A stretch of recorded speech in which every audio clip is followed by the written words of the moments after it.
आनंद वस्तूंमध्ये नाही, तो फक्त भगवंताच्या नामात आहे.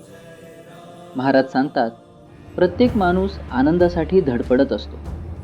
पण तो आनंद वस्तूंमध्ये शोधत असल्यामुळे त्याला कायमचं समाधान मिळत नाही. कारण शाश्वत आनंद हा वस्तूंमध्ये नाही, तो फक्त भगवंताजवळ आहे. म्हणून मन भगवंताच्या चरणी अर्पण करा आणि देह प्रारब्धावर सोडा. सुखदुःख आयुष्यात येत राहतील, पण नामाशी जोडलेलं मन नेहमी आनंदी राहील. स्वतःला एक प्रश्न विचारा, मला नामाचं प्रेम मिळण्याच्या आड काय येतंय? वेळ मिळाला की व्यर्थ गप्पांमध्ये, चिंता करण्यात किंवा भूतकाळाच्या आठवणीत रमू नका. त्या प्रत्येक क्षणी भगवंताचं नाम घ्या. कालच्या गोष्टींचं दुःख नको, उद्याची चिंता नको. आजचं कर्तव्य प्रामाणिकपणे करत राहा आणि मनाने भगवंताच्या नामात राहा. हाच खऱ्या आणि शाश्वत आनंदाचा मार्ग आहे. वेळ वाया घालवू नका.